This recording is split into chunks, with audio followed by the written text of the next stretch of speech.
देवी दुर्गा का छठा स्वरूप कात्यायनी माता शक्ति, साहस और दिव्य सुरक्षा का प्रतीक है।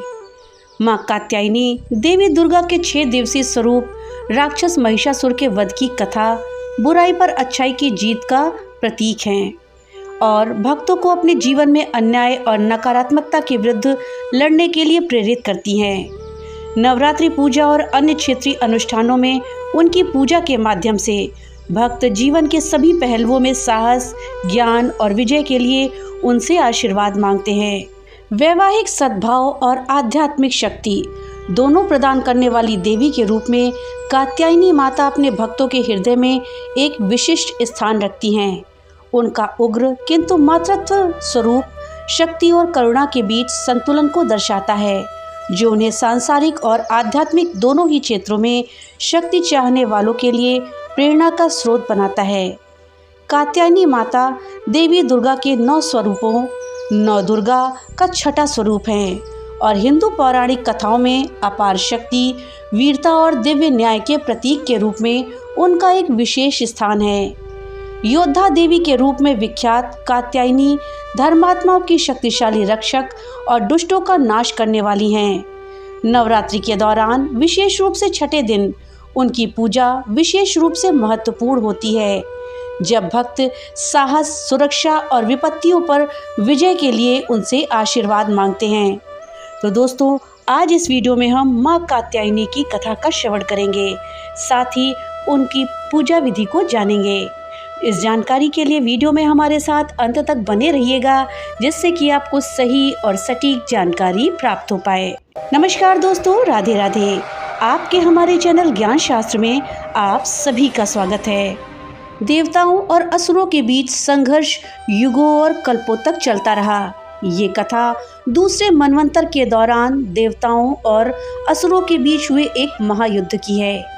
रंभ नामक राक्षसी ने भगवान ब्रह्मा से वरदान स्वरूप एक शक्तिशाली पुत्र प्राप्त करने के लिए कठोर तपस्या करी। रंभ का पुत्र महिषासुर था। रंभ नामक असुर और महिषी के गर्भ से जन्मे महिषासुर में भैंस से लेकर मनुष्य तक किसी भी जानवर का रूप धारण करने की क्षमता थी। महिषासुर ने भी भगवान ब्रह्मा को प्रसन्न करने के लिए कठोर तपस्या करी। जब भगवान ब्रह्मा अंततः प्रकट हुए तो उसने अमरता का वरदान मांगा। भगवान ब्रह्मा ने ये कहते हुए मना कर दिया कि उनके पास ऐसा वरदान देने का अधिकार ही नहीं है, क्योंकि ये सृष्टि के नियमों के विरुद्ध है। इसलिए महिषासुर ने अमरता प्राप्त करने के लिए दूसरा सबसे प्रशंसनीय वरदान मांगा। वो वरदान था एक स्त्री के द्वारा मारा जाना। ये सोचकर कि कोई भी स्त्री उसे मारने के लिए पर्याप्त शक्तिशाली नहीं हो सकती, भगवान ब्रह्मा ने उसे प्रदान कर दिया और महिषासुर के अत्याचार शुरू हो गए। उसकी क्रूरता को रोकने वाला कोई नहीं था, क्योंकि उसने तीनों लोकों में तबाही मचा रखी थी। इंद्र ने अपना सिंहासन उसके हाथों खो दिया। यज्ञ और पूजा बाधित हो गए। सृष्टि में सर्वत्र असमंजस्य छा गया। देवता त्रिदेवों ब्रह्मा, विष्णु और महेश की ओर दौड़े, जिन्होंने महिषासुर के अत्याचार से क्रोधित होकर अपनी भौवें सिकोड़ ली। क्रोधित देवताओं ने अपने मुखों से एक दिव्य तेज उत्पन्न किया और ज्वाला का एक धधकता हुआ पर्वत प्रकट हुआ, जो एक प्रज्वलित शक्तिशाली चकाचौंध कर देने वाले प्रकाश में विलीन हो गया, जिसने एक दिव्य स्त्री का रूप धारण कर लिया और अपनी आभा से तीनों लोकों को व्याप्त कर लिया। उनके शरीर से सभी अंग देवताओं के महाशक्ति पुंज से प्रकट हुए। देवी को दिव्य सौंदर्य, विशाल आकार, प्रभावशाली उपस्थिति और विशाल अस्तित्व के लिए जाना जाता है।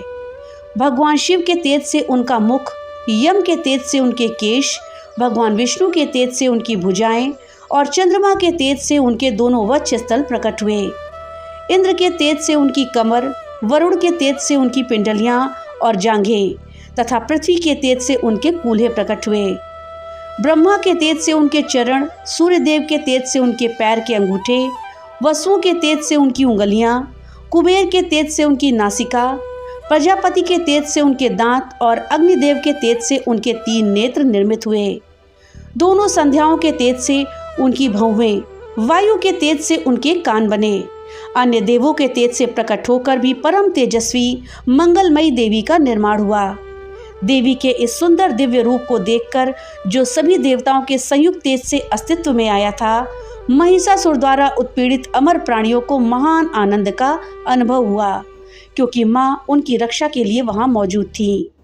उन्होंने सभी उपस्थित देवताओं से अपने अस्त्र शस्त्र प्राप्त किए। भगवान शिव से त्रिशूल, भगवान विष्णु से सुदर्शन चक्र, वरुण देव से शंख, वायुदेव से धनुष, अग्निदेव से भाला, मरुतों से धनुष और 2 बाण, इंद्रदेव से वज्र और इंद्रदेव के हाथी ऐरावत से घंटी। यम ने उन्हें अपने मृत्युदंड और जल के देवता वरुण ने एक दंड और एक पाश, भगवान ब्रह्मा ने एक माला और एक कमंडल तथा सभी देवताओं से अनेक अस्त्र शस्त्र प्राप्त हुए। सूर्यदेव ने अपनी किरण से उनकी त्वचा के सभी रोम छिद्र प्रदान किए और काल ने उसे एक निष्कलंक तलवार और एक ढाल प्रदान करी। क्षीर सागर ने उसे एक उत्तम हार, अविनाशी वस्त्रों का एक जोड़ा, एक दिव्य शिखामणि, कानों में कुंडल, कंगन, एक चमकीला अर्धचंद्र, सभी भुजाओं में बाजूबंद, चमकती हुई पायल, एक अद्वितीय हार और सभी अंगुलियों में एक अत्यंत सुंदर अंगूठियां प्रदान करी। ब्रह्मांडीय वास्तुकार विश्वकर्मा ने उन्हें एक चमकदार कुल्हाड़ी, विभिन्न प्रकार के अस्त्र और एक अभेद्य कवच प्रदान किया। समुद्र ने उसे पहनने के लिए कभी ना मुरझाने वाले कमल की मालाएं और हाथ में धारण करने के लिए एक अत्यंत सुंदर कमल दिया। हिमालय के राजा हिमवान ने उसे विभिन्न रत्न और उसका वाहन सिंह दिया। धन के स्वामी कुबेर ने उसे एक पीने का प्याला दिया जो सदैव दिव्य मदिरा से भरा रहता था। इस पृथ्वी को धारण करने वाली समस्त सर्पों के स्वामी शेष ने उन्हें उत्तम रत्नों से विभूषित एक सर्पहार प्रदान किया। इसी प्रकार अन्य देवताओं के द्वारा भी आभूषणों और आयुधों से सम्मानित होकर देवी बार बार गर्जना पूर्वक अट्टहास करने लगीं। सारा आकाश उनकी अथाह गर्जना से भर गया और उनकी गूंज जोरदार थी। सारे लोग उन्मत्त हो गए और समुद्र गरज उठे। सभी देवताओं की जन्मजात शक्तियों की महान एकता उस वीरांगना देवी के आगमन से धरती थर थर कांप उठी और पर्वत हिल गए। तुम्हारी जय हो, देवताओं ने सिंह सवार देवी से प्रसन्न होकर कहा। ऋषियों ने नतमस्तक होकर उनका गुणगान किया। तीनों लोगों को व्याकुल देखकर देवताओं के शत्रुओं ने अपनी अपनी सेनाएं एकत्रित की और अस्त्र शस्त्र लेकर उठ खड़े हुए। महिषासुर क्रोध से चिल्लाता हुआ उस ध्वनि की ओर दौड़ा। उसके साथ असंख्य असुर भी थे। तब उसने देखा कि देवी अपने तेज से तीनों लोकों में व्याप्त हैं। अपने पदचिन्हों से पृथ्वी को झुकाती, अपने मुकुट से आकाश को छूती, धनुष की टंकार से पाताल को झकझोरती, वो अपनी भव्य भुजाओं से समस्त दिशाओं को आच्छादित करती हुई वहां खड़ी थीं। 18 भुजाओं और शक्तिशाली हथियारों से युक्त एक तेजस्वी रूप, हजारों सूर्यों के समान चमकता हुआ उनका शरीर, प्रज्वलित नेत्रों वाली देवी महिषासुर का विनाश करने के लिए निकल पड़ी। इसी बीच कथाओं के अनुसार कत नाम के एक प्रसिद्ध महर्षि हुआ करते थे। उनके पुत्र का नाम ऋषि कात्य था। आगे जाकर ऋषि कात्य के गोत्र में महर्षि कात्यायन का जन्म हुआ और ऋषि अपने तप के कारण विश्व प्रसिद्ध हुए। ऋषि कात्यायन की इच्छा थी कि देवी भगवती उनके घर पुत्री के रूप में जन्म लें, इसलिए उन्होंने कई वर्षों तक देवी भगवती की कठोर तपस्या भी करी। मान्यता है कि ऋषि कात्यायन की ऐसी एक निष्ठ तपस्या से प्रसन्न होकर देवी भगवती ने तब उनकी इच्छा का मान रखते हुए उनके घर में जन्म लिया। ऋषि कात्यायन की पुत्री होने के कारण देवी भगवती देवी कात्यायनी कहलाईं। महर्षि कात्यायन ने बड़े प्रेम से देवी कात्यायनी का पालन पोषण किया। कुछ समय पश्चात पृथ्वी पर दुराचारी महिषासुर का उपद्रव सारी सीमाएं लांघ रहा था। विंध्याचल पर्वत पर विराजमान अत्यंत सुंदर देवी कात्यायनी जब महिषासुर के सेवकों की दृष्टि उन पर पड़ी तो उन्होंने उनसे अपने राजा की रानी बनने का अनुरोध किया। अपनी मधुर वाणी में उन्होंने उत्तर दिया कि केवल उसी पुरुष को वो स्वीकार करेंगी जो उन्हें युद्ध में पराजित कर सके। महिषासुर ने स्वयं को इतना बड़ा समझकर कि वो किसी स्त्री से युद्ध करने के लिए तैयार नहीं था, अपनी सेना को उसका सामना करने के लिए भेज दिया। उसकी सेना क्षण भर में पराजित हो गई। चशुर चामर और कई अन्य घातक राक्षसों को उसने क्षण भर में ही धराशायी कर दिया। अपनी पूरी सेना को एक स्त्री के द्वारा पराजित होने का अपमान सहन न कर पाने के कारण महिषासुर स्वयं युद्ध भूमि में देवी का सामना करने के लिए प्रकट हुआ। क्रोध से अंधा होकर वो विभिन्न रूप धारण करने लगा। कभी भयंकर भैंसे का रूप धारण करता, कभी हाथी का, सिंह और अन्य भयानक जीवों का। वो देवी के सिंह पर आक्रमण करने के लिए उछल पड़ा। अपने क्रोध में महिषासुर ने युद्ध के दौरान पृथ्वी पर भयानक भूकंप और अन्य आपदाएं उत्पन्न कर दी। वो कोई साधारण राक्षस नहीं था और उसके और देवी के बीच 10 दिनों तक युद्ध चलता रहा। अंततः देवी ने हवा में एक लंबी छलांग लगाई, उसे अपने पैर से जमीन पर गिरा दिया और जैसे ही वो भैंसे से मनुष्य में परिवर्तित हो रहा था, अपना त्रिशूल उसकी छाती में गहराई तक भोंक दिया। फिर उन्होंने अपनी तलवार से एक ही वार में उसका सर काट दिया।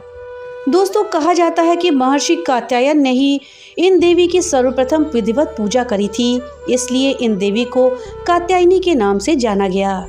वहीं देवी कात्यायनी से जुड़ी एक अन्य पौराणिक कथा के अनुसार देवी की उत्पत्ति महर्षि कात्यायन के यहाँ आश्विन महीने की कृष्ण चतुर्दशी को हुई थी।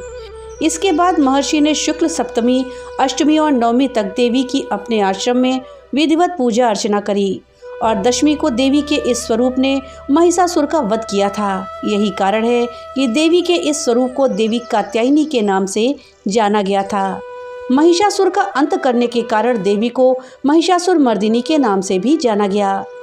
इसके अलावा देवी कात्यायनी से जुड़ी एक और मान्यता ये भी है कि देवी दुर्गा का ये रूप अमोघ फलदायिनी है। ब्रज की गोपियों ने करुणावतार श्री कृष्ण को अपने पति के रूप में पाने के लिए कालिंदी यमुना के किनारे देवी कात्यायनी की ही आराधना करी थी। इसी कारण वर्तमान में भी देवी कात्यायनी समस्त ब्रजमंडल की अधिष्ठात्री देवी के रूप में प्रतिष्ठित हैं। स्कंद पुराण में देवी कात्यायनी के बारे में ये उल्लेख मिलता है कि उनकी परमेश्वर के सांसारिक क्रोध से हुई थी। नवरात्रि के छठे दिन देवी दुर्गा के इस स्वरूप की पूजा का बहुत महत्व है। ऐसा मान्यता है कि देवी कात्यायनी की पूजा में लाल और सफ़ेद रंग के कपड़े पहनना बहुत शुभ होता है। मान्यता तो ये भी है कि माँ कात्यायनी के चरणों में अपना सब कुछ समर्पित करते हुए उनकी आराधना करने वाले भक्तों को उनके दर्शन मिल जाते हैं। देवी के इस स्वरूप के पूजन से भक्तों में एक अद्भुत शक्ति का संचार होता है। देवी कात्यायनी का ध्यान गोधूली बेला में किया जाना चाहिए। दोस्तों, हम दुर्गा के छठे स्वरूप का आवाहन देवी कात्यायनी योद्धा देवी के रूप में करते हैं। वे बौद्ध और जैन परंपराओं में भी विद्यमान हैं और आदिशक्ति के अनेक उग्र रूपों में से एक हैं, जो नकारात्मक अहंकार, भय, भौतिक इच्छाओं और उन आंतरिक राक्षसों का वध करती हैं जो हमारे मोक्ष मार्ग में बाधक हैं। राक्षस महिषासुर के अत्याचारों पर जब ब्रह्मा, विष्णु और शिव का तीव्र क्रोध एकत्रित हुआ तो माँ कात्यायनी का प्रचंड रूप हुआ।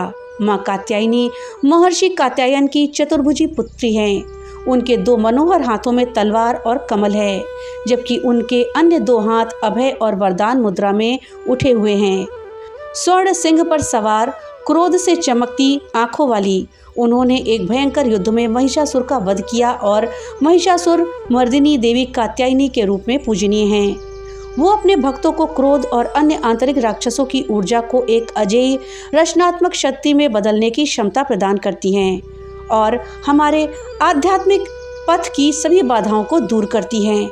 वो हमारे जीवन को अपनी प्रभा से भर देती हैं। दोस्तों, कहा जाता है कि माँ कात्यायनी की पूजा से युवा लड़कियों को एक अच्छे और प्रेमपूर्ण जीवन साथी का आशीर्वाद मिलता है। वो अपने भक्तों को एक सुखी पारिवारिक जीवन का आशीर्वाद देती हैं। यहाँ तक कि श्री कृष्ण की गोपियों ने भी माँ कात्यायनी की पूजा करी थी। माँ कात्यायनी देवी की पूजा से विवाह में हो रही देर दूर हो जाती है और ये वैवाहिक जीवन की सभी बाधाओं को दूर करती हैं। कहा जाता है कि उनकी पूजा कुंडली से मांगलिक दोष के प्रभाव को कम करती है।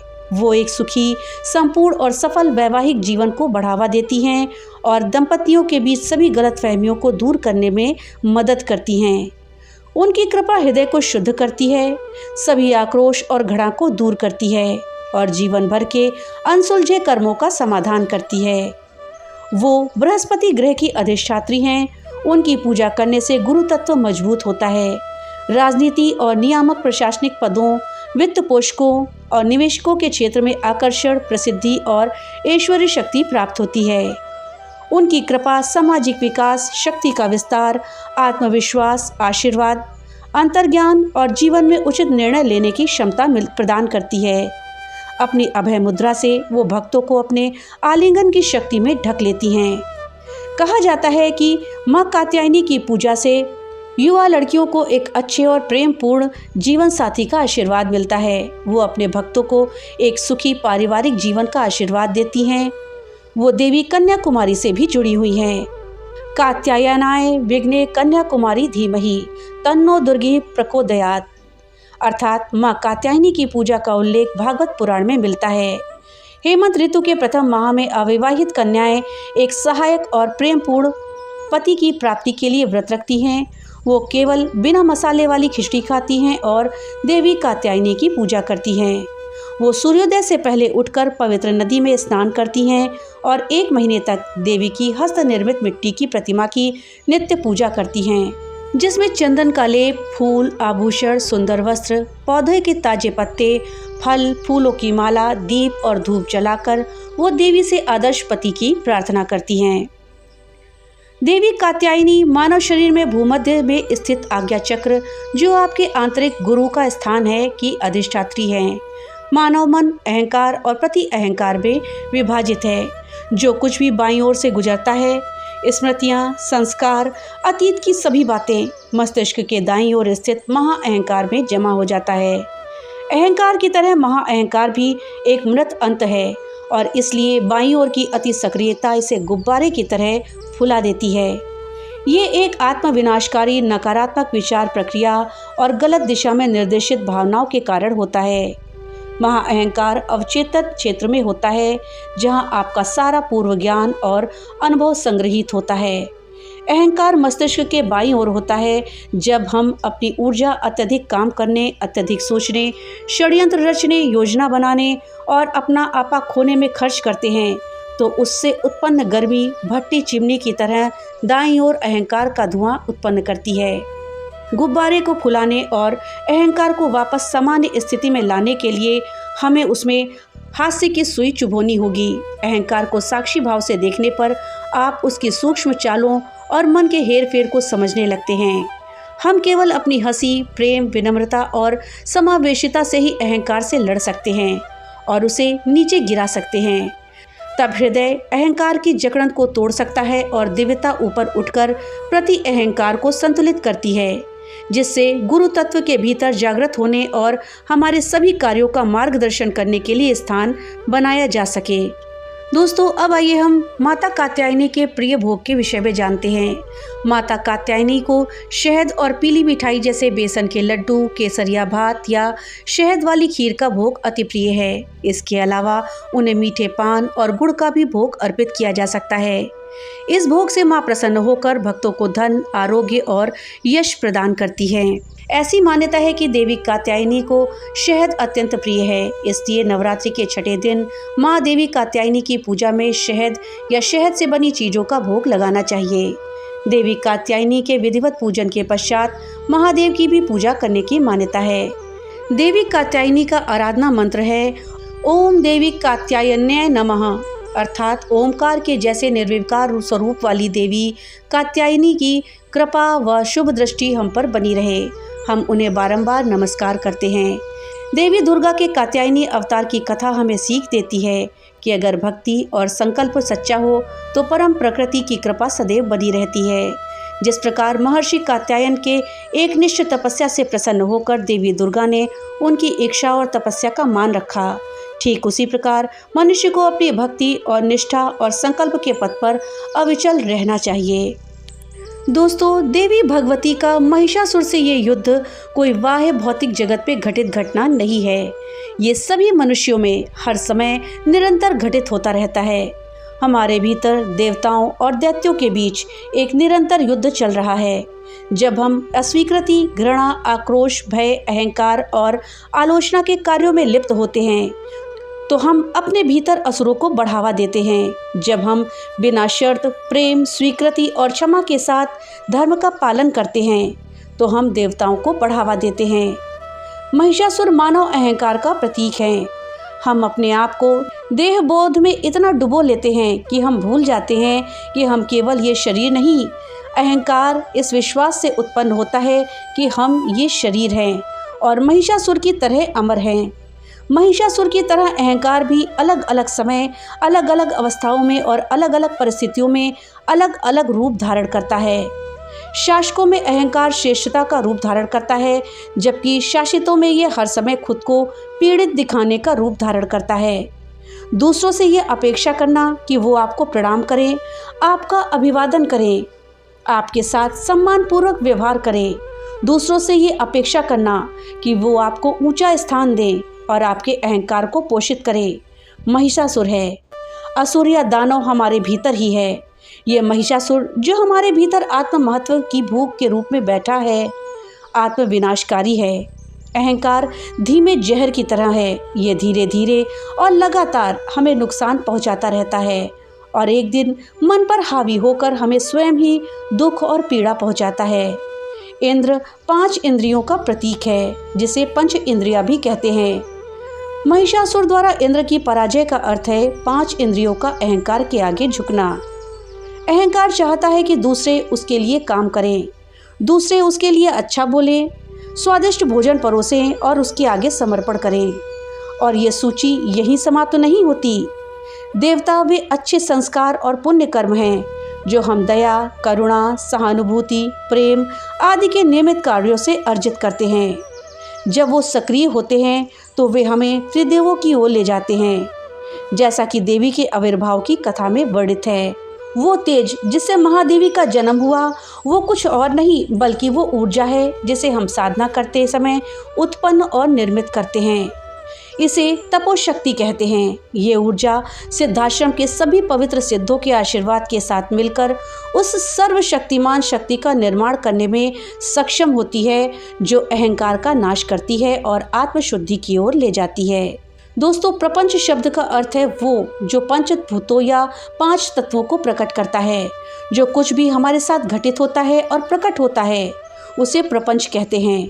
जो कुछ भी अव्यक्त है, जिसे अभी तक हमारी इंद्रियों द्वारा अनुभव नहीं किया जा सका, वो हमारी कल्पना और समझ से कहीं अधिक महान है। अदृश्य और अव्यक्त सूक्ष्म जगत पर देवी माँ का ये रूप कात्यायनी शासन करती है। इस रूप में वो उन सभी चीज़ों का प्रतिनिधित्व करती हैं जिन्हें देखा या समझा नहीं जा सकता। देवी कात्यायनी दिव्यता के गहन और अत्यंत जटिल रहस्यों का प्रतिनिधित्व करती हैं। देवी कात्यायनी त्रिदेवों के क्रोध से प्रकट हुई थीं। क्रोध को अक्सर एक नकारात्मक गुण माना जाता है, लेकिन इसे एक सकारात्मक शक्ति के रूप में इस्तेमाल किया जा सकता है और इसका अपना एक महत्व है। कहा जाता है कि एक बुद्धिमान व्यक्ति का क्रोध धर्म की स्थापना के लिए और भी अधिक कल्याणकारी होता है, जबकि एक अज्ञानी या मूर्ख व्यक्ति का प्रेम भी केवल कष्ट ही पहुंचाता है। जो क्रोध धार्मिक कारणों से उत्पन्न होता है और बुरी शक्तियों और अन्याय के विरुद्ध निर्देशित होता है, देवी कात्यायनी द्वारा दर्शाया जाता है।